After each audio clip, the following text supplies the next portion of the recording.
ನಾನು ಕಾಂಗ್ರೆಸ್ಸಿಗೆ ಹೋಗುವುದಿಲ್ಲ, ಆದರೆ ಬಿಜೆಪಿಯ ಶುದ್ಧೀಕರಣ ಮಾಡುವ ಪೂಜಾರಿ ಆಗ್ತೇನೆ ಅನ್ನುವ ಸ್ಟೇಟ್ಮೆಂಟ್ ಕೊಟ್ಟರು. ಇದೇ ಸದಾನಂದ ಗೌಡರು ಇವತ್ತು ಯಡಿಯೂರಪ್ಪನವರ ಬಗ್ಗೆ ವಾಚಾಮಗೋಚರವಾಗಿ ಮಾತಾಡ್ತಾರಲ್ಲ, ಅವರನ್ನ ಮುಖ್ಯಮಂತ್ರಿ ಮಾಡಿದ್ಯಾರು? ಇದೇ ಯಡಿಯೂರಪ್ಪನವರು ತಾನೆ. ಎಲ್ಲೋ ಒಂದು ಕಡೆ ಬಿಜೆಪಿಯಲ್ಲಿ BSY ಅವರ ಮಾತನ್ನೇ ಸಂಪೂರ್ಣ ಹೈಕಮಾಂಡ್ ಕೇಳಿ ತಪ್ಪು ಮಾಡಿತೆ, ನಿಮಗೆ ಅಧಿಕಾರ ಬಂದ್ರೆ ನಿಮ್ಮ ಮಕ್ಕಳಿಗೆ ಟಿಕೆಟ್ ಕೊಟ್ರೆ ಬಿಜೆಪಿಯಲ್ಲಿ ಎಲ್ಲವೂ ಸರಿಯಾಗಿದೆ, ಯಡಿಯೂರಪ್ಪನವರೇ ನಮ್ಮ ಮಹಾನಾಯಕರು, ಯಡಿಯೂರಪ್ಪನವರು ಪಕ್ಷ ಕಟ್ಟಿದವರು, ವೈಯಕ್ತಿಕ ಚಾರಿತ್ರ್ಯವನ್ನು ಶುದ್ಧವಾಗಿಟ್ಕೊಳ್ಳಿಕ್ಕೆ ಸಾಧ್ಯವಾಗದಿದ್ದಂಥ ನಿಮ್ಮಂಥವರು ಪಕ್ಷದ ಚಾರಿತ್ರ್ಯವನ್ನು, ಪಕ್ಷದ ಶುದ್ಧತೆಯನ್ನು ಯಾವ ನೆಲೆಯಲ್ಲಿ ಮಾಡ್ತೀರಿ?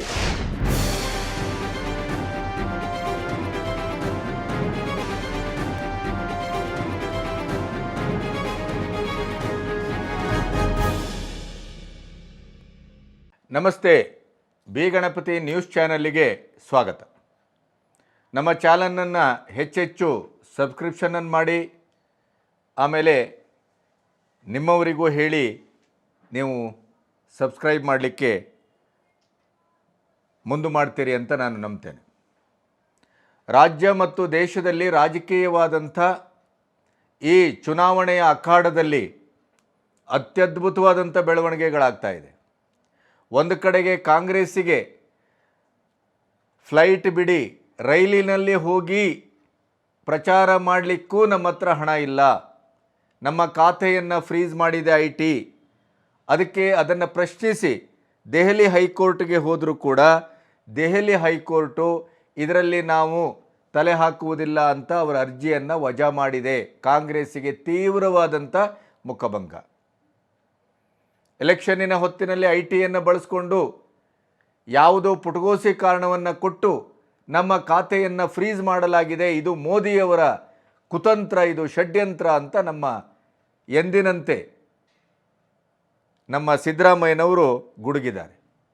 ಅದರ ಜೊತೆ ನಾನು ಫ್ಲ್ಯಾಟ್ನಲ್ಲೇ ಇರ್ತೇನೆ, ಲಾಲ್ ಬತ್ತಿ ಕಾರು ಬೇಕಾಗಿಲ್ಲ, ಅಂದರೆ ಕೆಂಪು ಗೂಟದ ಕಾರು ನನಗೆ ಬೇಕಾಗಿಲ್ಲ, ನಾನು ಸಾಮಾನ್ಯರ ಹಾಗೆ ಇರ್ತೇನೆ, ಸಾಮಾನ್ಯರ ಮುಖ್ಯಮಂತ್ರಿ ನಾನು ಅಂತ ಘೋಷಿಸಿಕೊಂಡು ಬಂದಂಥ ಕೇಜ್ರಿವಾಲ್ ಕೊನೆಗೂ ಯಾವ ರೀತಿಯ ಭ್ರಷ್ಟಾಚಾರ ಮಾಡಿದರು.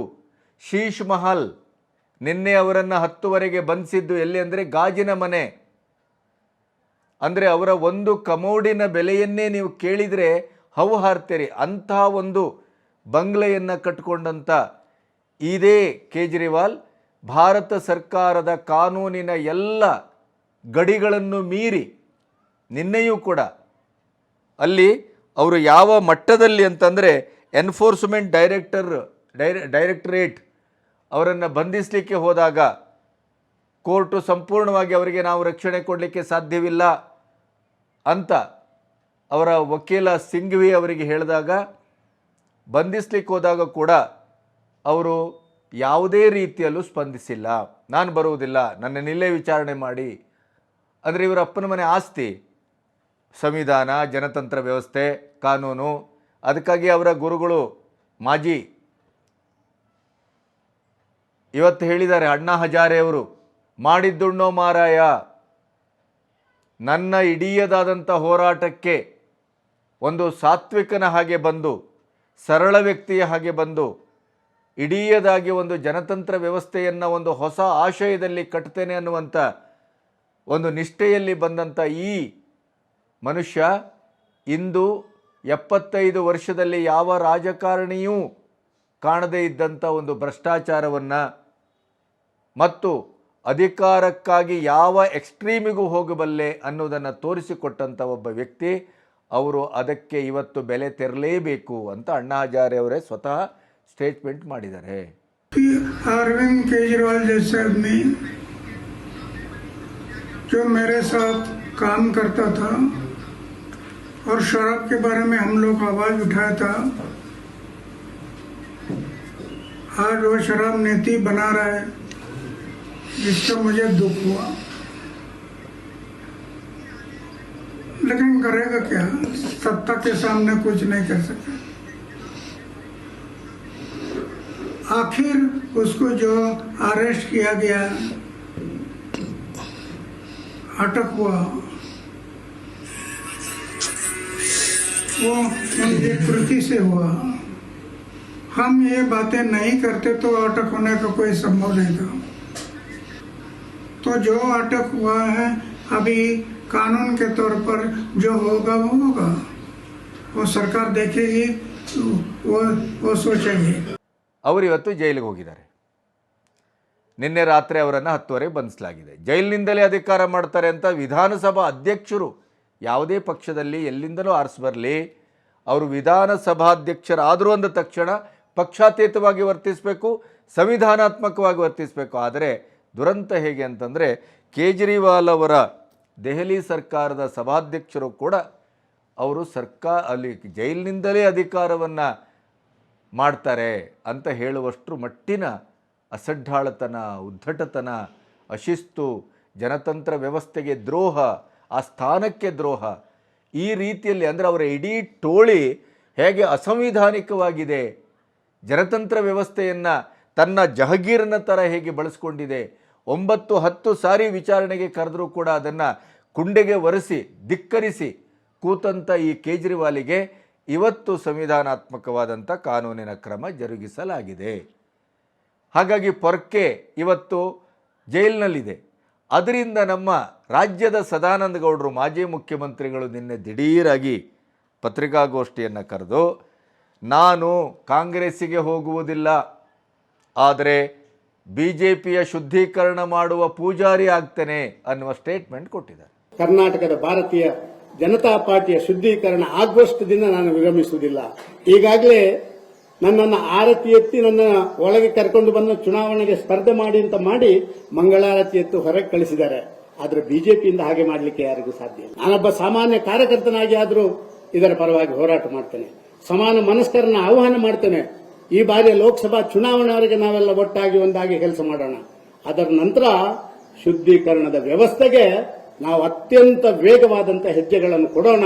ಕುಟುಂಬ ರಾಜಕಾರಣ ಮತ್ತು ರಾಜ್ಯದಲ್ಲಿ ಒಂದು ಸ್ವಹಿತಾಸಕ್ತ ರಾಜಕಾರಣ ನಡೀತಾ ಇದೆ. BJPಯ ಪಕ್ಷೀಯ ಎಲ್ಲ ಹಿತಾಸಕ್ತಿಗಳನ್ನು ತಮ್ಮ ವೈಯಕ್ತಿಕ ಹಿತಾಸಕ್ತಿಗೆ ಬಲಿ ಹಾಕುವ ಕೆಲಸ ನಡೀತಾ ಇದೆ ಅಂತ ಯಡಿಯೂರಪ್ಪ ಮತ್ತು ವಿಜಯೇಂದ್ರ ಅವರ ಹೆಸರು ಹೇಳಿದೇನೆ ಅವರು ವಾಗ್ದಾಳಿಯನ್ನು ನಡೆಸಿದರು. ಅದರ ಮಧ್ಯೆ ಬಂಡಾಯ ಈಶ್ವರಪ್ಪನವ್ರದ್ದು ಎಂದಿನಂತೆ ಮುಂದುವರೆದಿದೆ. ಕೊಪ್ಪಳದಲ್ಲಿ ಕರಡಿ ಸಂಗಣ್ಣ, ದಾವಣಗೆರೆ ರೇಣುಕಾಚಾರ್ಯ, ಬೆಳಗಾವಿಯಲ್ಲಿ ಶೆಟ್ಟರ್ ಗೋ ಬ್ಯಾಕ್ ಅಂತ ಚಳವಳಿ ನಡೀತಾ ಇದೆ. ಚಿಕ್ಕಬಳ್ಳಾಪುರದಲ್ಲಿ SR ವಿಶ್ವನಾಥ್. ಹೀಗೆ ಮತ್ತು ಇಲ್ಲಿ ಎಂದಿನಂತೆ ST ಸೋಮಶೇಖರ್ ಮತ್ತು ನಮ್ಮ ಉತ್ತರ ಕನ್ನಡದ ಶಾಸಕರು ಇಬ್ಬರು ವಲಸೆ ಬಂದವರು ಮತ್ತೆ ವಾಪಸ್ಸು ಕಾಂಗ್ರೆಸ್ಸಿಗೆ ಹೋಗುವಂಥ ಎಲ್ಲ ಲಕ್ಷಣಗಳು ಕಾಣ್ತಾ ಇದೆ. ಇದರ ಮಧ್ಯೆ ಒಂದು ರೀತಿಯಲ್ಲಿ ಇಡೀ ರಾಜ್ಯದಲ್ಲಿ BJPಯ ಟಿಕೆಟು 20 ಸ್ಥಾನಕ್ಕೆ ಘೋಷಣೆಯಾದ ನಂತರ ಬಂಡಾಯದ ಬಿಸಿ ಸಿಕ್ಕಾಬಟ್ಟೆ ಕಾಣ್ತಾ ಇದೆ. ಈಶ್ವರಪ್ಪನವರಂತೂ ಬಾಯಿಗೆ ಬಂದ ಹಾಗೆ ಮಾತಾಡ್ತಾ ಇದ್ದಾರೆ. ಈಶ್ವರಪ್ಪನವರ ಮೇಲೆ ಮತ್ತು ಸದಾನಂದ ಗೌಡರ ಮೇಲೆ ನಾನು ಈಗಾಗಲೇ ವಿಡಿಯೋವನ್ನು ಮಾಡಿದ್ದೇನೆ. ಇದೇ ಸದಾನಂದ ಗೌಡರು ಇವತ್ತು BJPಯ ಶುದ್ಧೀಕರಣಕ್ಕೆ ಹೊರಟಿದ್ದಾರೆ. ಇವರು ಎಷ್ಟು ವರ್ಷ ಸಂಸದರಾಗಿದ್ದರು, ಮುಖ್ಯಮಂತ್ರಿಗಳಾಗಿದ್ದರು, ಪಕ್ಷದ ಬಹಳ ನಿಷ್ಠಾವಂತ ಕಾರ್ಯಕರ್ತ ಅಂತ ಹೇಳ್ಕೊಳ್ತಾರೆ. ಈ ಬಂಡಾಯ ಮಾಡುವಂಥ ಎಲ್ಲರೂ, ಯತ್ನಾಳ್ ಇರ್ಬೋದು, ಈಶ್ವರಪ್ಪನವರು ಇರ್ಬೋದು, ಸದಾನಂದ ಗೌಡರು ಇರ್ಬೋದು, ಎಲ್ಲರೂ ಕೂಡ ಅದರಲ್ಲಿ ಒಬ್ಬರೇ ಒಬ್ಬ ಮನುಷ್ಯ, ಭಾಳ ಸಣ್ಣ ವಯಸ್ಸು, ಅನುಭವ ಕಡಿಮೆ, 10 ವರ್ಷದ ಒಂದು MP ಆದಂಥ ರಾಜಕೀಯ ಅನುಭವ, ಆದರೆ ಒಬ್ಬ ಧೀಮಂತ ಪತ್ರಕರ್ತನಾಗಿ ಪ್ರತಾಪ್ ಸಿಂಹನ ನಡವಳಿಕೆ ಅದು ಪಕ್ಷನಿಷ್ಠವಾಗಿದೆ, ಅದು ಸೌಜನ್ಯಪೂರ್ಣವಾಗಿದೆ. ಹೈಕಮಾಂಡಿನ ಆಜ್ಞೆಯನ್ನು ಸಂಪೂರ್ಣವಾಗಿ ಒಬ್ಬ ನಿಷ್ಠಾವಂತ ಕಾರ್ಯಕರ್ತ ಹೇಗೆ ಅದನ್ನು ಪ್ರಸಾದ ಅಂತ ಸ್ವೀಕರಿಸುವ ಮಟ್ಟಕ್ಕೆ ಅನುಸರಿಸಬಹುದೋ ಆ ರೀತಿಯಲ್ಲಿ ಅನುಸರಣೆ ಇದೆ. ಆದರೆ ಈ ಅಧಿಕಾರದಿಂದ ಎಲ್ಲವನ್ನ ಪಡೆದು ತಮ್ಮ 3-4 ತಲೆಮಾರಿಗಾಗುವಷ್ಟು ಎಲ್ಲ ಶೇಖರಿಸಿಕೊಂಡು ಉಂಡು ತೇಗಿದಂಥ ಈ ಕಳ್ಳರೇನಿದ್ದಾರೆ ಹಿರಿಯರು, ಅವರಿವತ್ತು ಭಾಳ ಹುಂಕರಿಸ್ತಾ ಇದ್ದಾರೆ. ಇದೇ ಸದಾನಂದ ಗೌಡರು ಇವತ್ತು ಯಡಿಯೂರಪ್ಪನವ್ರ ಬಗ್ಗೆ ವಾಚಾಮಗೋಚರವಾಗಿ ಮಾತಾಡ್ತಾರಲ್ಲ, ಅವರನ್ನು ಮುಖ್ಯಮಂತ್ರಿ ಮಾಡಿದ್ಯಾರು? ಇದೇ ಯಡಿಯೂರಪ್ಪನವ್ರು ತಾನೇ. ಉಂಡಮನೆ ಗಳ ಎಣಿಸೋದು ಅಂತ ಹೇಳೋದಿಲ್ವ ಇದಕ್ಕೆ? ಚುನಾವಣಾ ರಾಜಕೀಯದಿಂದ ನಾನು ಹೊರಗಡೆ ಇದ್ದೇನೆ, ನಾನು ನಿವೃತ್ತಿ ಘೋಷಿಸ್ತೇನೆ ಅಂತ ಘೋಷಿಸಿ ಇವತ್ತು ಸಕ್ರಿಯ ರಾಜಕಾರಣಕ್ಕೆ ಆಸೆ ಪಡುವಂಥ ಆಸೆ ಬುರುಕ. ನೀವು ಹೈಕಮಾಂಡ್ನ ಒಟ್ಟಿಗೆ ಇದ್ದವರು, ಸರ್ಕಾರದ ಒಳಗಡೆ ಇದ್ದವರು, ಮೋದಿಯವರ ಸರ್ಕಾರದಲ್ಲೂ ಕೆಲಸ ಮಾಡಿದವರು. ಹೀಗಿದ್ದಾಗ ನಿಮಗೆ ಶುದ್ಧೀಕರಣ ಮಾಡಲಿಕ್ಕೆ ಈಗ ಯಾಕೆ ಬಂತು ಮನಸ್ಸು? ಆವಾಗಲೇ ಶುದ್ಧೀಕರಣ ಮಾಡ್ಬೋದಿತ್ತಲ್ಲ. 2023 ವಿಧಾನಸಭಾ ಚುನಾವಣೆಯಲ್ಲಿ ಯಡಿಯೂರಪ್ಪನವರನ್ನ ಹೆಡೆಮುರಿ ಕಟ್ಟಿ ಮನೇಲಿ ಇಟ್ಟಿದ್ರಲ್ಲ. ಆವಾಗ ಯಾಕೆ ನಿಮಗೆ 66 ಸೀಟನ್ನು ಮಾತ್ರ 6 ಸರಿ ಮೋದಿಯವರು ಬಂದರು, 66 ಸೀಟನ್ನು ಯಾಕೆ ಗೆಲ್ಲಿಸ್ಕೊಂಡು ಬರಲಿಕ್ಕಾಯ್ತು? ಆವಾಗ ನೀವೆಲ್ಲ ಇವತ್ತೇನು ಯಡಿಯೂರಪ್ಪನವರ ವಿರುದ್ಧ ಬಂಡಾಯ ಎದ್ದಿದ್ದೀರಿ, ಇಡೀ ರಾಜ್ಯದಲ್ಲಿ BJP ಕತೆ ಮುಗೀತದೆ ಅವರಿಂದ, ಅವರ ಮನೆಯಲ್ಲಿ ಅವ್ರಿಗೆ 2 ಮಕ್ಕಳಿಗೂ ಅಧಿಕಾರ ಬೇಕು ಅಂತ ಏನು ಹೇಳ್ತಾ ಇದ್ದೀರಿ. ಹಾಗಾದರೆ ವಿಧಾನಸಭಾ ಚುನಾವಣೆಯಲ್ಲಿ ಕಳೆದ ಬಾರಿ ಕಾಂಗ್ರೆಸ್ಸಿನ ವಿರುದ್ಧವಾಗಿ ಸೋತದ್ದಕ್ಕೆ ಏನು ಕಾರಣವನ್ನು ಕೊಡ್ತೀರಿ? ಅಡ್ಜಸ್ಟ್ಮೆಂಟ್ ರಾಜಕಾರಣ ಅಂತ ನೀವು ಹೇಳ್ತೀರಿ. ಹೌದು, ಯಡಿಯೂರಪ್ಪನವರೇ ಕಾರಣ ಈ ಸೋಲಿಗೆ ಅಂತ ಹೇಳ್ತೀರಿ. ಅಂದರೆ ಯಡಿಯೂರಪ್ಪನವರಿಗೆ ಸೋಲಿಸ್ಲಿಕ್ಕೂ ಗೊತ್ತು, ಗೆಲ್ಸ್ಕೊಂಬರ್ಲಿಕ್ಕೂ ಗೊತ್ತು ಅನ್ನೋದನ್ನು ಹಾಗಾದರೆ ಒಪ್ಕೊಳ್ತೀರಾ? ಒಪ್ಕೊಳ್ತೀರಿ ಅಂತಾದರೆ ಈಗೊಂದು ಇಂಟರ್ನಲ್ ಸಮೀಕ್ಷೆಯನ್ನು ಮಾಡಿದ್ದೀರಲ್ಲ, ಅದು ಪತ್ರಿಕೆಯಲ್ಲಿ ಬಂದಿಲ್ಲ. ಆದರೆ ಆ ಇಂಟರ್ನಲ್ ಸಮೀಕ್ಷೆ ಒಂದು ಹಂತದಲ್ಲಿ ಪತ್ರಕರ್ತರಾದ ನಮಗೆ ಗೊತ್ತಾಗಿದೆ ನಿಮ್ಮ ಆಪ್ತರ ಮೂಲಕ.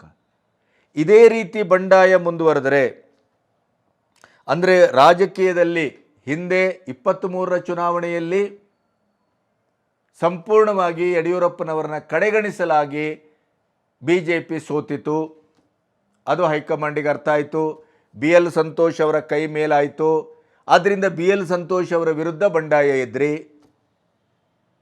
ಈಗ 24ರ ಚುನಾವಣೆಯಲ್ಲಿ BSY ಅವರ ಸಂಪೂರ್ಣ ಕಪಿಮುಷ್ಟಿಯಲ್ಲಿ ರಾಜ್ಯದ BJP ಇದೆ. ಅವರು ಹೇಳಿದ ಹಾಗೆ ಹೈಕಮಾಂಡ್ ಗೋಣ ಹಾಕ್ತಾ ಇದೆ. ಆದ್ದರಿಂದ ಈ ಸರಿ BJP ಅವರ ಕುಟುಂಬದ ರಾಜಕಾರಣದ ವಿರುದ್ಧ ಬಂಡಾಯ ಭುಗಿಲೆದ್ದಿದೆ. ಈ ಬಂಡಾಯದ ಪರಿಣಾಮವಾಗಿ ಏನಾಗಬಹುದು ಹಾಗಾದರೆ ಅಂತ ಒಂದು ಒಳ ಸಮೀಕ್ಷೆಯನ್ನು ಇದೇ ಬಂಡಾಯಗಾರರು ಮಾಡಿದರ ಪರಿಣಾಮ ಏನು ಹೇಳ್ತಾ ಇದೆ ಅಂದರೆ 25ಕ್ಕೆ 25 ಅಲ್ಲ, 25ಕ್ಕೆ 25 ಗೆಲ್ಲಿಸಿಕೊಟ್ಟು ದೆಹಲಿಯಲ್ಲಿ ತನ್ನ ವರ್ಚಸ್ಸನ್ನು ಹೆಚ್ಚಿಸಿಕೊಂಡು ಆಮೇಲೆ ಆಪರೇಷನ್ ಕಮಲ ಮಾಡಿ ಅಧಿಕಾರಕ್ಕೆ ಬಂದರು. ಆದರೆ ಅವರನ್ನೇ ಇಳಿಸಿದರು. ಈಗ 25 ಬಿಡಿ 16, 17ಕ್ಕೆ ನಿಲ್ಲಬಹುದು. ಈ ಬಂಡಾಯದ ಎಲ್ಲ ಲಕ್ಷಣಗಳನ್ನು ಕಂಡ್ರೆ 16ರಿಂದ 17 ಸೀಟಿಗೆ ನಿಲ್ಲಬಹುದು. ಹೆಚ್ಚು ಕಮ್ಮಿ 8 ಸೀಟನ್ನು ಕಳ್ಕೊಳ್ತೇವೆ. ಹಾಗಾಗಿನೇ ಈಶ್ವರಪ್ಪನವರು ಹೇಳ್ತಾ ಇರೋದು, ಈ ಎಲೆಕ್ಷನ್ ಮುಗಿದ ನಂತರ ವಿಜಯೇಂದ್ರನ ಅಧ್ಯಕ್ಷಗಿರಿ ಹೋಗುತ್ತೆ, ವಿಜಯೇಂದ್ರನ ಪದಚ್ಯುತಿ ಆಗತ್ತೆ. ಯತ್ನಾಳ್ ಮೊನ್ನೆ ದೆಹಲಿಗೆ ಹೋಗಿ ಬಂದವರು ಇದನ್ನೇ ಉಚ್ಚರಿಸಿದರು. ಕಾರಣವೇ ಇಷ್ಟು. ಯಾಕೆ ಅಂತಂದರೆ 7ರಿಂದ 8 ಸ್ಥಾನ ಕಳ್ಕೊಳ್ತಾರೆ, 25ಕ್ಕೆ 25 ಬರುವುದಿಲ್ಲ, 2 ಅಂಕಿಯನ್ನು ದಾಟುವುದಿಲ್ಲ. ಆವಾಗೇನಾಗುತ್ತೆ? ವಿಧಾನಸಭಾ ಚುನಾವಣೆಯಲ್ಲಿ ನಿಮ್ಮನ್ನು ಕಡೆಗಣಿಸಿ ನಾವು ಪೆಟ್ಟು ತಿಂದಿದ್ದೆವು, ಅದನ್ನು ಒಪ್ಪಿಕೊಂಡೆವು. ಈಗ ನಿಮಗೆ ಸಂಪೂರ್ಣವಾಗಿ ಫ್ರೀ ಬಿಟ್ಟಿದ್ದೇವೆ, ನೀವು ಹೇಳಿದವರಿಗೇ ಟಿಕೆಟ್ ಕೊಟ್ಟಿದ್ದೇವೆ, ನೀವು ಹೇಳಿದ್ದನ್ನೇ ಕೇಳಿದ್ದೇವೆ. ಆದರೆ ಈ 8 ಸೀಟು ಕಡಿಮೆ ಬಂದಿರೋದ್ರಿಂದ ಅದರ ಸಂಪೂರ್ಣ ಜವಾಬ್ದಾರಿಯನ್ನು, ಹೊಣೆಯನ್ನು ಯಡಿಯೂರಪ್ಪನವ್ರ ತಲೆ ಕಟ್ಟಿ ವಿಜಯೇಂದ್ರನನ್ನು ಇಳಿಸಲಾಗತ್ತೆ, ಆ ಜಾಗಕ್ಕೆ ಹೊಸಬರನ್ನು ತರಲಾಗತ್ತೆ. ಆವಾಗ ಯಡಿಯೂರಪ್ಪನವರ ರಾಜಕೀಯದ ಯುಗ ಮುಗೀತದೆ ಅಂತ ಈ ಬಂಡಾಯಗಾರರು ಹೇಳ್ತಾ ಇದ್ದಾರೆ. ಒಂದು ಅರ್ಥದಲ್ಲಿ ಮೇಲ್ನೋಟದಲ್ಲಿ ಎಲ್ಲೋ ಒಂದು ಕಡೆ ಸತ್ಯವಾಗಿ ಕಾಣ್ತಾ ಇದೆ. ಯಾಕೆ ಅಂತಂದರೆ ತುಮಕೂರಿನಲ್ಲಿ ಇವತ್ತು ಏನು ಯಡಿಯೂರಪ್ಪನವರು ಸ್ವತಃ ಮಾಧುಸ್ವಾಮಿ ಅವ್ರ ಮನೆಗೆ ಹೋಗಿ ಅವರನ್ನು ಶಮನ ಮಾಡುವ ಕೆಲಸವನ್ನು ಮಾಡಿದ್ದಾರೆ. ಇನ್ನು ಬೆಳಗಾವಿಯಲ್ಲಿ ಶೆಟ್ಟರ್ ಅವರ ಸೊಸೆ ಬೆಳಗಾವಿ ಮೂಲದವಳಾದ್ದರಿಂದ ಅವರಿಗೆ ಟಿಕೆಟ್ ಕೊಡುವ ಮೂಲಕ ಶೆಟ್ಟರನ್ನು ಸಮಾಧಾನಪಡಿಸಬಹುದು ಅನ್ನುವಂಥ ಒಂದು ಲೆಕ್ಕಾಚಾರ ನಡೀತಾ ಇದೆ. ಇದರ ಮಧ್ಯೆ JDS ಮತ್ತು BJPಯ ಹೊಂದಾಣಿಕೆಯಲ್ಲೂ ಎಲ್ಲೋ ಒಂದು ಕಡೆ ಬಿರುಕು, ಅಸಮಾಧಾನ ಕಾಣಿಸ್ಕೊಳ್ತಾ ಇದೆ. ಇನ್ನು ಮಂಡ್ಯದ ಟಿಕೆಟು ಪಕ್ಕಾ ಆಗಿಲ್ಲ. ಈ ಹಂತದಲ್ಲಿ ಒಂದು ಮೇಲ್ನೋಟಕ್ಕೆ ಅನಿಸುವ ಹಾಗೆ ಎಲ್ಲೋ ಒಂದು ಕಡೆ BJPಯಲ್ಲಿ BSY ಅವರ ಮಾತನ್ನೇ ಸಂಪೂರ್ಣ ಹೈಕಮಾಂಡ್ ಕೇಳಿ ತಪ್ಪು ಮಾಡಿತೆ. ಹಿಂದೆ ವಿಧಾನಸಭಾ ಚುನಾವಣೆಯಲ್ಲಿ BSY ಅವರನ್ನು ದೂರ ಇಟ್ಟು ತಪ್ಪು ಮಾಡಿತ್ತು. ಈಗ ಅತ್ಯಂತ ಹತ್ತಿರ ಬಿಟ್ಟುಕೊಂಡು ಆಪ್ತವಾಗಿ ಅವರು ಹೇಳಿದ್ದನ್ನೆಲ್ಲ ಕೇಳಿ ತಪ್ಪು ಮಾಡಿತೇ ಅನ್ನುವಂಥ ಒಂದು ಪ್ರಶ್ನೆ ರಾಜ್ಯದ ಜನತೆಯಲ್ಲಿ ಕಾಡಲಿಕ್ಕೆ ಶುರುವಾಗಿದೆ. ಆದರೆ ಇದರ ಮಧ್ಯೆ ಅತ್ಯಂತ ಲೇಟೆಸ್ಟ್ ಆಗಿ ದೆಹಲಿಯಿಂದ ಒಂದು ವಾರ್ನಿಂಗ್ ಬಂದಿದೆ. ಡೋಂಟ್ ಕೇರ್, ಬಂಡಾಯಗಾರರ ಬಗ್ಗೆ ಯಾವ ಕೇರನ್ನು ಮಾಡಬೇಡಿ, ಬಿಟ್ಟುಬಿಡಿ ಅವರನ್ನು. ಯಾಕೆ ಅಂತಂದರೆ ಸ್ವತಃ ಮೋದಿಯವರು ನಾನು ಮೋದಿಗೋಸ್ಕರ ಇಳಿತೇನೆ, ಮೋದಿಯವ್ರಿಗೂ ಪ್ರಧಾನಿ ಮಾಡುವುದಕ್ಕಾಗಿ ನಾನು ಪಕ್ಷೇತರರಾಗಿ ನಿಲ್ತೇನೆ, ಆ ಪಕ್ಷೇತರರಾಗಿ ನಿಂತು ಮೋದಿಯವರ ಎದುರು ಹೋಗಿ ನಿಲ್ತೇನೆ, ನಾನು ಈಗ ಮೋದಿಯವರನ್ನು ಭೇಟಿ ಆಗುವುದಿಲ್ಲ, ಹೀಗೆ ಹಾಗೆ ಎಲ್ಲ ಮಾತಾಡಿ ಮಾತಾಡಿ ಮಾತಾಡಿ ಮನೆ ಬಾಗಿಲಿಗೆ ಬಂದಂಥ ಪ್ರಧಾನಿಯವರನ್ನು ಕೂಡ ಹೋಗಿ ಭೇಟಿಯಾಗದೇನೆ ಮಾತಾಡದೇನೆ ಕೂತಂಥ ಈಶ್ವರಪ್ಪನವರ ಈ ದುರಹಂಕಾರವನ್ನು ಕಂಡು ಪ್ರಾಯಶಃ ಹೈಕಮಾಂಡ್ ಅತ್ಯಂತ ಉರಿದಿದೆ, ಅತ್ಯಂತ ವಿಚಲಿತ ಆಗಿದೆ. ಈ ದುರಹಂಕಾರಿಗಳಿಗೆ ಇಂಥ ಪಕ್ಷದಲ್ಲಿ ಎಲ್ಲವನ್ನೂ ಅನುಭವಿಸಿದಂಥ ಮತ್ತು ತನ್ನ ಮಗನಿಗೆ ಅದೇ ಒಂದು ಟಿಕೆಟನ್ನು ಕೊಡಬೇಕು ಅನ್ನುವಂಥದ್ದಕ್ಕೆ ಯಾಕೆ ಅಂತ ಪ್ರಶ್ನಿಸಿದರೆ ಯಾವುದೇ ಸಕಾರಣವನ್ನು ರಾಜಕೀಯವಾಗಿ ಕೊಡಲಿಕ್ಕೆ ಸಾಧ್ಯ ಇಲ್ಲದೆ ಇದ್ದಂಥ ಪರಿಸ್ಥಿತಿಯಲ್ಲಿದ್ದೂ ಈಶ್ವರಪ್ಪನವರು ಈ ಅಹಂಕಾರವನ್ನು ತೋರಿಸ್ತಾರೆ ಅಂತಾದರೆ ಇವರಿಗೆ ಮತದಾರೇ ಬೇಕು ಅಂತ ಬಹುಶಃ ಹೈಕಮಾಂಡ್ ನಿರ್ಧರಿಸಿದಾಗೆ ಕಾಣುತ್ತೆ. ಹೈಕಮಾಂಡ್ ಏನು ಹೇಳಿದೆ? ಯಾವುದೇ ಬಂಡಾಯಗಾರರ ಬಗ್ಗೆ ಗಮನ ಹರಿಸಬೇಡಿ, ಫರ್ಗೆಟ್ ಇಟ್, ನಿರ್ಲಕ್ಷ್ಯ ಮಾಡಿ. ಯಾವ ಅಭ್ಯರ್ಥಿಯನ್ನು ನಾವು ಆಯ್ಕೆ ಮಾಡಿದೆವೋ ಆ ಅಭ್ಯರ್ಥಿಯನ್ನು ಗೆಲ್ಲಿಸ್ಕೊಂಡು ಬರೋದು ನಮಗೆ ಗೊತ್ತಿದೆ. ಆದ್ದರಿಂದ ನೀವೇನು ಯೋಚನೆ ಮಾಡಬೇಡಿ, ನೀವು ಕೆಲಸ ಮಾಡಿ, ಪ್ರಚಾರ ಮಾಡಿ, ಕೇಂದ್ರ ಸರ್ಕಾರದ ಯೋಜನೆಗಳನ್ನು ಜನಕ್ಕೆ ಮುಟ್ಟಿಸಿ, ಡೋಂಟ್ ಕೇರ್ ಅಂತ ಹೇಳಿದೆ. ಹಾಗಾದರೆ ಇದರ ಅರ್ಥ ಏನು?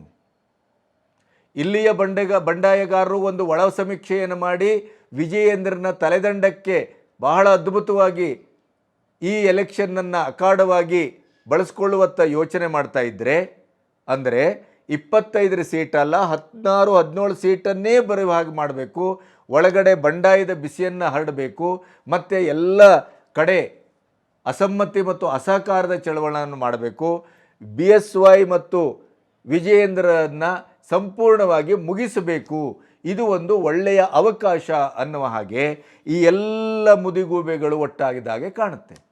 ಅತೃಪ್ತರ ಕೂಟ ಒಳಗಡೆನೇ ಒಟ್ಟಾದಾಗೆ ಕಾಣುತ್ತೆ. ಯಾಕೆಂತಂದರೆ ಸದಾನಂದ ಗೌಡರ ಬಾಯಲ್ಲೂ CT ರವಿ ಸಿಂಹ ಅವರ ಹೆಸರು ಬರ್ತಾ ಇದೆ, ಆಮೇಲೆ ಶೋಭಾ ಕರಂದ್ಲಾಜೆ ವಿರುದ್ಧ ಗುಡುಗು ಮಿಂಚು ಹೊರಳ್ತಾ ಇದೆ, ಈಶ್ವರಪ್ಪನವ್ರ ಬಾಯಲ್ಲೂ ಅದೇ ಬರ್ತಾ ಇದೆ. ಅಂದರೆ ಇದರ ಅರ್ಥ ಏನು?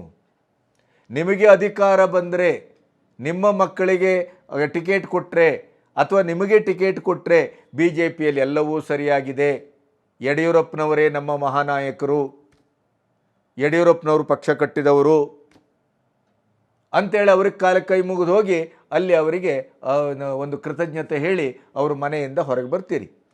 ಅದೇ ನಿಮಗೆ ಒಗ್ಗದೇ ಇರುವಂಥ ಕೆಲಸ ಆದರೆ, ನಿಮಗೆ ಅಪೇಕ್ಷಿತವಾದಂಥ ಯಾವುದೇ ಅಂಶಗಳು ಸಿಗದೇ ಇದ್ದರೆ, ನಿಮಗೆ ಪಕ್ಷದಲ್ಲಿ ಟಿಕೆಟು ಇತ್ಯಾದಿ ದೊರಕದೇ ಇದ್ದರೆ ಅವಾಗೇನು? ಕೈಗೆಟುಕದ ದ್ರಾಕ್ಷಿ ಹುಳಿಯಂದಿತು ನರಿ. ಈ ಗೋಸುಂಬೆತನ ಬಹುಶಃ ಹೈಕಮಾಂಡ್ಗೆ ಅರ್ಥ ಆಗಿದೆ. ಈ ಕಳ್ಳನ ಮಕ್ಕಳು ಎಲ್ಲವನ್ನೂ ಅನುಭವಿಸಿಯೂ ಒಂದು ಮೋದಿ ಮತ್ತೆ 3ನೇ ಬಾರಿಗೆ ಪ್ರಧಾನಿ ಆಗಬೇಕು, ರಾಜ್ಯದಲ್ಲಿ ಗ್ಯಾರಂಟಿಯನ್ನು ಘೋಷಿಸಿ ಇಡೀದಾದಂಥ BJPಯ ನಡುವನ್ನು ಮುರಿದಿದೆ. ಆಮೇಲೆ ಆಪರೇಷನ್ ಕಮಲ ಮಾಡಿದ್ರ ಪ್ರಯುಕ್ತ BJPಯ ಮೂಲ ಅಸ್ತಿತ್ವವನ್ನೇ ಕಳ್ಕೊಳ್ಳುವ ಪರಿಸ್ಥಿತಿ ಬಂದಿದೆ. ಆದ್ದರಿಂದ ಏನಕ್ಕೇನ ರಾಜ್ಯದಲ್ಲೂ ಮತ್ತು ದೇಶದಲ್ಲೂ BJPಯನ್ನು ಗಟ್ಟಿ ಮಾಡಬೇಕು ಅಂತ ನಾವು ಹೊರಟ್ರೆ, ಈ ಕಳ್ಳರು ಅಧಿಕಾರವನ್ನು ಅನುಭವಿಸಿದವರು, ಎಲ್ಲವನ್ನೂ ಪಡ್ಕೊಂಡವರು, BJPಯಿಂದ ಸಂಪೂರ್ಣ ಲಾಭವನ್ನು ಫಲಾನುಭವಿಗಳಾಗಿ ಪಡ್ಕೊಂಡು ಕೂಡ ಇವತ್ತು ಪಕ್ಷದ್ರೋಹವನ್ನು ಮಾಡ್ತಾ ಇದೆ. ಕೇವಲ ಯಡಿಯೂರಪ್ಪನವರ ವಿರುದ್ಧ ಇವರು ಹಣಾಹಣಿ ಈ ಥರದ ಅಸಹಕಾರದ ಯುದ್ಧವನ್ನು ಸಾರುವುದರ ಅರ್ಥ ಇದು ಹೈಕಮಾಂಡಿನ ವಿರುದ್ಧ ಯುದ್ಧ, BJPಯ ವಿರುದ್ಧ ಯುದ್ಧ. ಆದ್ದರಿಂದ ಮೋದಿಯವರ ಟ್ರಂಪ್ ಕಾರ್ಡ್ ತೋರಿಸಿ ಇವರು BJPಯ ಅಸ್ತಿತ್ವವನ್ನು ಮುಗಿಸ್ಲಿಕ್ಕೆ ಹೊರಟಿದ್ದಾರೆ ಅನ್ನುವಂಥ ತೀರ್ಮಾನಕ್ಕೆ ಪ್ರಾಯಶಃ BJPಯ ಹೈಕಮಾಂಡ್ ಬಂದ ಹಾಗೆ ಕಾಣುತ್ತೆ. ಇಲ್ಲದಿದ್ದರೆ ಪುಟಕೋಸಿ ರೇಣುಕಾಚಾರ್ಯರಿಂದ ಹಿಡಿದು ಪಕ್ಷೇತರ ಅಭ್ಯರ್ಥಿಯನ್ನು ನಾವು ನಿಲ್ಲಿಸ್ತೇವೆ, ನಿಂತು ಗೆದ್ದು ನಾವು ಮೋದಿಯವರ ಕೈ ಬಲಪಡಿಸ್ತೇವೆ. ಏನು ಕರ್ಮ ಕೈ ಬಲಪಡಿಸ್ತೀರಿ? ಸ್ವತಃ ನೀವೇ ಸೋತೋಗಿದ್ದೀರಿ, ನೀವೇ ಗೆದ್ದು ಬರಲಿಕ್ಕಾಗಿಲ್ಲ. ಇನ್ನೇನು ಗೆಲ್ತೀರಿ? ತಾವು ಗೆಲ್ಲಿಸ್ತೀರಿ? ಈಶ್ವರಪ್ಪನವರು ಯಾವ ಟ್ರಂಪ್ ಕಾರ್ಡ್ ಹಿಡ್ಕೊಂಡು ಅಲ್ಲಿ ಶಿವಮೊಗ್ಗದಲ್ಲಿ ಹೋಗ್ತೀರಿ? ಯಡಿಯೂರಪ್ಪನವರು ಮಗ ಅನ್ನೋದೇ ರಾಘವೇಂದ್ರ ಅವರ ಅಪರಾಧವೇನು? ರಾಘವೇಂದ್ರ ಅವರು ಇವತ್ತು ಮಾಡಿದ ಕೆಲಸವನ್ನು ಇಡೀ ದೇಶದ MP ಗಳು ಮಾತಾಡ್ತಾ ಇದ್ದಾರೆ. ಕರ್ನಾಟಕದ ಪಕ್ಷಾತೀತವಾಗಿ ಎಲ್ಲರೂ ಅದನ್ನು ಪ್ರಶಂಸೆ ಮಾಡ್ತಾ ಇದ್ದಾರೆ.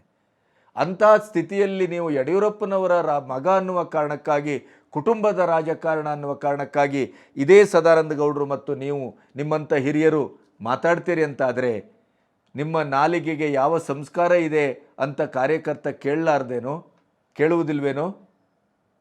ಶಿವಮೊಗ್ಗದಲ್ಲಿ ನೀವೇನು ಕಡ್ದು ಕಟ್ಟಿದ್ದೀರಿ? ಬೆಂಗಳೂರು ಉತ್ತರದಲ್ಲಿ ಇದೇ ನಗುಮುಖದ ಇದೇ ಸದಾನಂದ ಗೌಡರು ಏನು ಮಾಡಿದ್ದೀರಿ? ಏನು ಕಡ್ದು ಕಟ್ಟಾಕಿದ್ದೀರಿ? ಏನು ಅಭಿವೃದ್ಧಿ ಕಾರ್ಯ ಮಾಡಿದ್ದೀರಿ? ನೀವು ಅಧಿಕಾರದಲ್ಲಿದ್ದಾಗ ಏನು ಮಾಡಿದಿರಿ? ಕೇಂದ್ರ ಸಚಿವರಾಗಿದ್ದಾಗ ಕರ್ನಾಟಕಕ್ಕೆ ಒಂದು ಲಿಸ್ಟ್ ಕೊಡಿಯಲ್ಲ ನೋಡೋಣ. ಯಾಕೆಂದರೆ ಈ ಗುಡಿಸ್ಲಿ ಕೊಟ್ಟಿದ್ದೀರಲ್ಲ, ಅಲ್ಲಿ ಪೊರಕೆ ಜೈಲಲ್ಲಿದೆ. ಹಾಗಾಗಿ ಆ ಪೊರಕೆಯನ್ನು ತಗೊಂಡು ನೀವು ಗುಡಿಸ್ಬೋದು. ಈಗ ಯಾರು ಬೇಡ ಅಂತ ಹೇಳೋದಿಲ್ಲ. ಸ್ವಚ್ಛ ಭಾರತ್ ಮೋದಿಯವರ ಭಾಳ ದೊಡ್ಡ ಅಭಿಯಾನ, ಅದು ಮಹತ್ವಾಕಾಂಕ್ಷೆ ಅಭಿಯಾನ. ನೀವು ಸ್ವಚ್ಛ ಮಾಡಿ. ಆದರೆ ಇಲ್ಲಿವರೆಗೆ ಯಾಕೆ ಆ ಹೊಲಸಲ್ಲೇ ಬಿದ್ದುಕೊಂಡು ಉರುಳಾಡಿಕೊಂಡು ಕೋಣನಾಗೆ ಎಮ್ಮೆ ಹಾಗೆ ಅಧಿಕಾರವನ್ನು ಅನುಭವಿಸಿದ್ರಿ? ವೈಯಕ್ತಿಕ ಚಾರಿತ್ರ್ಯವನ್ನು ಶುದ್ಧವಾಗಿಟ್ಕೊಳ್ಳಿಕ್ಕೆ ಸಾಧ್ಯವಾಗದಿದ್ದಂಥ ನಿಮ್ಮಂಥವರು ಪಕ್ಷದ ಚಾರಿತ್ರ್ಯವನ್ನು, ಪಕ್ಷದ ಶುದ್ಧತೆಯನ್ನು ಯಾವ ನೆಲೆಯಲ್ಲಿ ಮಾಡ್ತೀರಿ? ಏನು ನೈತಿಕತೆ ಇದೆ ನಿಮಗೆ? ನಿಮ್ಮ ವೈಯಕ್ತಿಕ ನೆಲೆಯಲ್ಲಿ ನಿಮಗೆ ನೈತಿಕತೆ ಶುದ್ಧವಾಗಿದೆಯೇನು? ಇಲ್ಲವೇ? CD ಪ್ರಕರಣ ಅದು ಇದು ಎಲ್ಲ ಗೊತ್ತಿಲ್ವೇನು ಜನಕ್ಕೆ?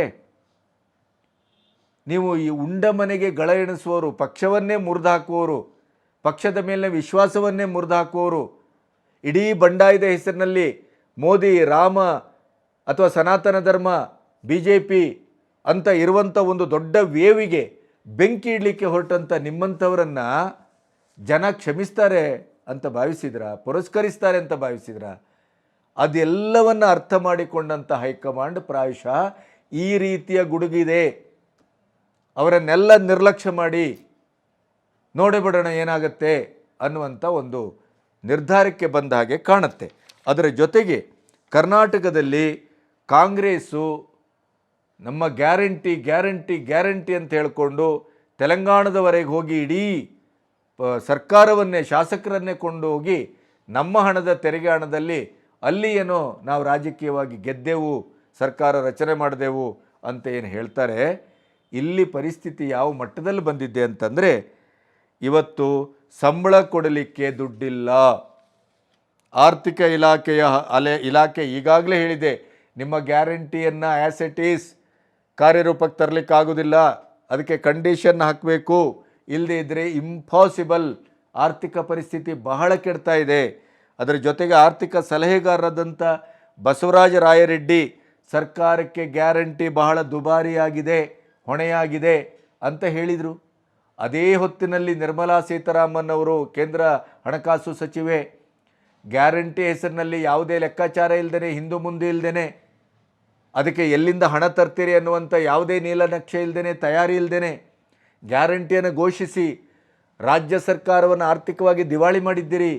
ಮತ್ತೆ ನಮ್ಮ ಮೇಲೆ ತೆರಿಗೆ ಕೊಡಲಿಲ್ಲ ಅಂತ ಸಬೂಬನ್ನು ಹೇಳ್ತಾ ಇದ್ದೀರಿ ಅಂತ ಎಲ್ಲ ರೀತಿಯಲ್ಲೂ ಇದೆಲ್ಲ ಹಿನ್ನೆಲೆಯನ್ನು ನಿಮಗೆ ಕಣ್ಣೆದುರು ನಾನು ಮತ್ತೆ ನೆನಪಿಸ್ತಾ ಇದ್ದೇನೆ. ಆದರೆ ಇವತ್ತಿನ ಪರಿಸ್ಥಿತಿ ಏನಾಗಿದೆ?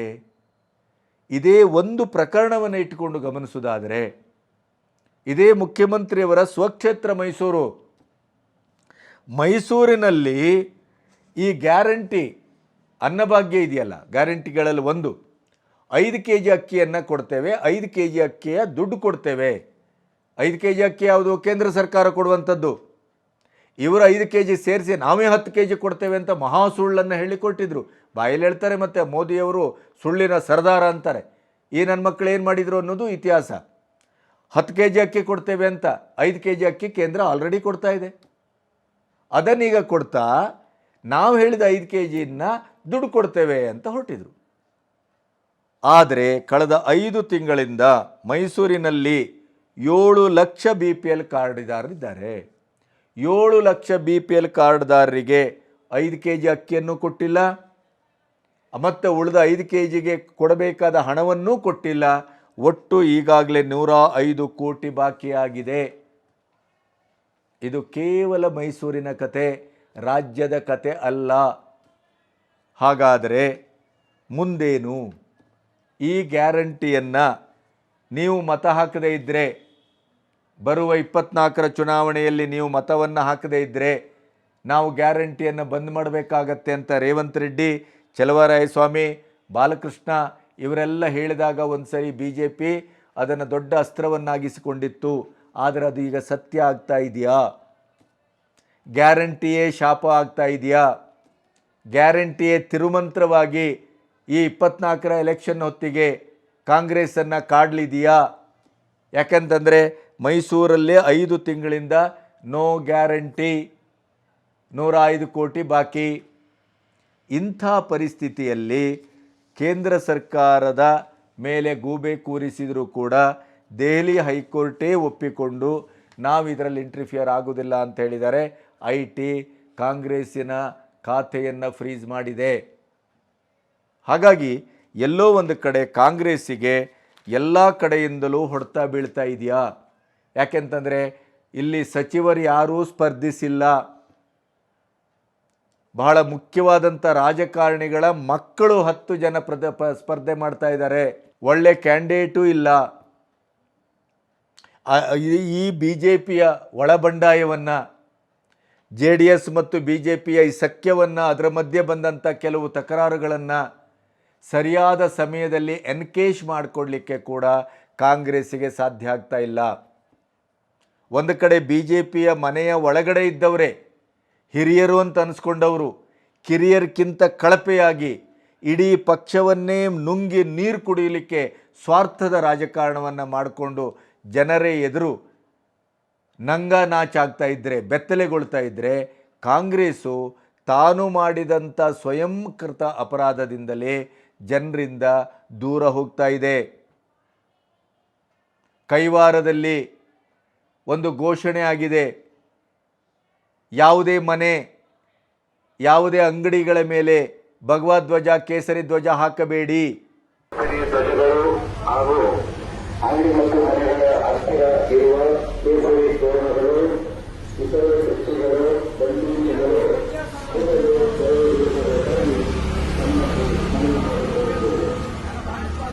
ಕೇಸರಿ ಧ್ವಜಗಳು ಹಾಗೂ ಅಂಗಡಿ ಮತ್ತು ಮನೆಗಳ ಹತ್ತಿರ ಇರುವ ಕೇಸರಿ ತೋರಣಗಳು. ಅಂದರೆ ಒಂದು ಕಡೆ ಹಿಂದೂ ಧರ್ಮದ ವಿರೋಧಿಯಾಗಿ ಕಟುವಾಗಿ ಹೊರಡ್ತಾ ಇದೆ, ಇನ್ನೊಂದು ಕಡೆ ಹನುಮಾನ್ ಚಾಲೀಸ ಹಾಕಿದ ಅನ್ನುವ ಕಾರಣಕ್ಕಾಗಿ ಅಲ್ಪಸಂಖ್ಯಾತ ವರ್ಗದ ಪುಂಡು ಪೋಖರಿಗಳು ಬಂದು ಅವನಿಗೆ ಮಾರಣಾಂತಿಕವಾಗಿ ಹೊಡೆತಾರೆ. ಅದನ್ನು ಕಂಡು ಕಾಣದೇ ಇದ್ದ ಹಾಗೆ ಅವರನ್ನೇ ರಕ್ಷಿಸಲಿಕ್ಕೆ ಯಾರು ಹೊಡೆದಿದ್ದಾರೋ ಅವರನ್ನು ಬಿಟ್ಟು, ಯಾರು ಹೊಡೆಸ್ಕೊಂಡು ಮಾರಣಾಂತಿಕವಾಗಿ ಗಾಯಗೊಂಡಿದ್ದಾರೋ ಅವರನ್ನೇ ಬಂಧಿಸುವಂಥ ಉದ್ದಟತನಕ್ಕೂ ಮುಂದಾಗ್ತಾ ಇದೆ. ಅಂದರೆ ಸಂಪೂರ್ಣವಾಗಿ ಓಲೈಕೆ ರಾಜಕಾರಣ, ಸಂಪೂರ್ಣವಾಗಿ ಬಹುಸಂಖ್ಯಾತರ ವಿರುದ್ಧ, ಧರ್ಮದ ವಿರುದ್ಧ, ರಾಮನ ವಿರುದ್ಧ, ನಿಂತಲ್ಲಿ ಕುಂತಲ್ಲಿ ಮೋದಿಯವರನ್ನು ಬಾಯಿಗೆ ಬಂದಂಗೆ ಹೇಳೋದು.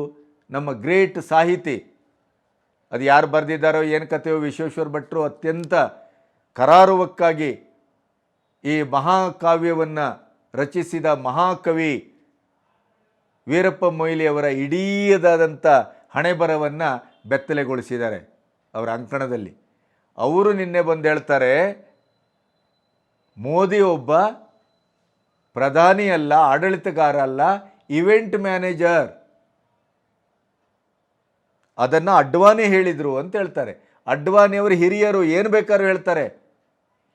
ಆದರೆ ಇವತ್ತೊಬ್ಬ ಆಡಳಿತಗಾರ ಅಲ್ಲ ಅಂತ ಹೇಗೆ ಹೇಳ್ತೀರಿ? ವಿಶ್ವದಲ್ಲಿ ಮೋದಿಯವರ ಸ್ಥಾನ ಏನು? 10 ವರ್ಷದಲ್ಲಿ ಮೋದಿಯವರು ಮಾಡಿದ್ದೇನು? 370 ಅಬ್ರಿಗೇಟ್ ಮಾಡಿದ್ದು ಯಾರು? ತ್ರಿಬಲ್ ತಲಾಖನ್ನು ತೆಗೆದವರು ಯಾರು? ಇಡೀದಾದಂಥ ಆರ್ಥಿಕ ಸ್ಥಿತಿ ಕೋವಿಡ್ನಲ್ಲಿ ಕುಸಿದು ಕೂತಾಗ ಪ್ರಪಂಚವೇ ನಿಬ್ಬೆರಗಾಗುವ ಹಾಗೆ ಭಾರತದ ಆರ್ಥಿಕ ಸ್ಥಿತಿಯನ್ನು ಸಮತೋಲನ ವ್ಯವಸ್ಥೆಯಲ್ಲಿ ಅಭಿವೃದ್ಧಿಯತ್ತ ಮುಖ ಮಾಡಿದವರು ಯಾರು? ಒಂದೇ ಒಂದು ಹಗರಣ ಇಲ್ಲದೇನೆ 10 ವರ್ಷದ ಶುದ್ಧ ಆಡಳಿತವನ್ನು ಕೊಟ್ಟವರು ಯಾರು? ಇನ್ಫ್ರಾಸ್ಟ್ರಕ್ಚರನ್ನು 75 ವರ್ಷದಲ್ಲಿ ನಿಮ್ಮ ಸರ್ಕಾರ 56-58 ವರ್ಷ ಆಳಿದರೂ ಕೂಡ ಒಂದೇ ಒಂದು ಅವಧಿಯಲ್ಲೂ ಕಾಣದೇ ಇದ್ದಂಥ ನಿಬ್ಬೆರಗುಗೊಳ್ಳುವಂಥ ಒಂದು ಅಭಿವೃದ್ಧಿಯನ್ನು ಇನ್ಫ್ರಾಸ್ಟ್ರಕ್ಚರ್ ಮೂಲಕ ಕಟ್ಟಿದವರು ಯಾರು? ಹಿಂದೂ ಮುಸ್ಲಿಮರ ಯಾವುದೇ ರೀತಿಯ ಒಂದು ಕೋಮು ಗಲಭೆಯೂ ಆಗದೇ ಇದ್ದಂಥ ದಶಕವನ್ನು ಈ ದೇಶಕ್ಕೆ ಕೊಟ್ಟವರು ಯಾರು? 5ನೇ ಅದ್ಭುತವಾದಂಥ ಆರ್ಥಿಕ ಶಕ್ತಿಯಾಗಿ ಹಲವು ಸಂಕರಗಳ ಮಧ್ಯೆ ವಿಶ್ವವೇ ಇವತ್ತು ಯಾವುದೇ ಉಕ್ರೇನ್ ಯುದ್ಧ ಆಗಲಿ, ಇನ್ನೊಂದಾಗಲಿ, ಮಗದೊಂದಾಗಲಿ, ಅಮೇರಿಕವೇ ಹೇಳ್ತಾ ಇದೆ ಉಕ್ರೇನಿನ ಮೇಲೆ ರಷ್ಯಾ ಹಾಕಬಹುದಾದ ಸಂಭವನೀಯ ಅಣುಬಾಂಬಿನ ದುರಂತವನ್ನು ತಪ್ಪಿಸಿದ್ದು ಮೋದಿ. ಮೊಯ್ಲಿಯವರಿಗೆ ವಯಸ್ಸಾಗಿದೆ, ಮತಿಭ್ರಮಣೆ ಆಗಿದೆ. ಅವರಿಗೆ ಬೇರೆಯವರಿಂದ ಬರೆಸಿಕೊಂಡು ತಾನು ಮಹಾಕವಿಯಾಗಿ ಅವರಿಗೆ ಒಂದು ಪುಸ್ತಕ ಬಿಡುಗಡೆಗೆ 15 ಲಕ್ಷದ ಅಡ್ವರ್ಟೈಸ್ಮೆಂಟ್ ಹಾಕ್ಕೊಳ್ಳುವಂಥ ಯೋಗ್ಯತೆಯನ್ನು ಐತಿಹಾಸಿಕವಾಗಿ ತೋರಿಸಿದಂಥ ಮಹಾಕವಿಗಳವರು. ಆದರೆ ಇಂಥ ದುರ್ಗತಿ ಬೌದ್ಧಿಕವಾಗಿ ಬರಬಾರ್ದಿತ್ತು. ಒಬ್ಬ ಪ್ರಧಾನಮಂತ್ರಿಯನ್ನು ಹೀಗಳೆಯುವುದರಲ್ಲೇ ಕಾಂಗ್ರೆಸ್ಸು ತನ್ನ ಇಡೀ ಆಯುಷ್ಯವನ್ನು ಕಳೀತಾ ಇದೆಯಲ್ಲ ಅಂತ ಬೇಸರ. ನಾವು ಬಂದರೆ ಏನು ಮಾಡ್ತೇವೆ? ಮೋದಿ ಬಂದು ಇದು ಮಾಡಿದ್ರಾ? ಎಸ್, ನಮಗೆ ಅಧಿಕಾರ ಕೊಡಿ, ನಾವು ಮಾಡ್ತೇವೆ ಇದನ್ನು. ಅದಿಲ್ಲ. ಮೋದಿ ಮೋದಿ ಮೋದಿ ಅವರನ್ನು ಎಲ್ಲೆಲ್ಲ ಹೀಗಳೆಯುವುದು, ಎಲ್ಲೆಲ್ಲಿ ವಾಚಾಮಗೋಚರವಾಗಿ ಬೈಯುವುದು, ಅವರನ್ನು ಎಲ್ಲಿ ವಿಷಕ್ಕೆ, ಹಾವಿಗೆ, ಅದಕ್ಕೆ ಇದಕ್ಕೆ ಅಂತ ಹೋಲಿಸುವುದು, ಹಿಂದೂ ಧರ್ಮವನ್ನು ಬೈಯುವುದು, ರಾಮ ಕೃಷ್ಣರನ್ನು ಬೈಯುವುದು, ಆ ಬೈಯುವರೊಟ್ಟಿಗೆ ಸೇರಿಕೊಳ್ಳೋದು. ಒಂದು ರಾಷ್ಟ್ರೀಯ ಪಕ್ಷ ಸ್ವತಂತ್ರ ಭಾರತದ ಸ್ವಾತಂತ್ರ್ಯ ಚಳವಳಿಯಲ್ಲಿ ಭಾಗವಹಿಸಿದ್ದೇನೆ ಅಂತ ಹೇಳ್ಕೊಳ್ಳುವ 138 ವರ್ಷ ಇರುವ ಇತಿಹಾಸ ಇರುವಂಥ ಪಕ್ಷಕ್ಕೆ ಇಂಥ ದುರ್ಗತಿ, ಇಂಥ ಹೀನಾಯ ನಾಯಕರು, ಇಂಥ ನಾಲಿಗೆಗೆಟ್ಟವರು ದಕ್ಕಬಾರದಿತ್ತು. ಸತ್ಯಕ್ಕೂ ಹೇಸಿಗೆ ಎಂಥ ಕೆಟ್ಟ ಸ್ಥಿತಿಗೆ ಕಾಂಗ್ರೆಸ್ ಇಳಿದಿದೆ ಅಂತಂದರೆ ಆಶ್ಚರ್ಯ ಆಗತ್ತೆ. ನಮಸ್ತೆ.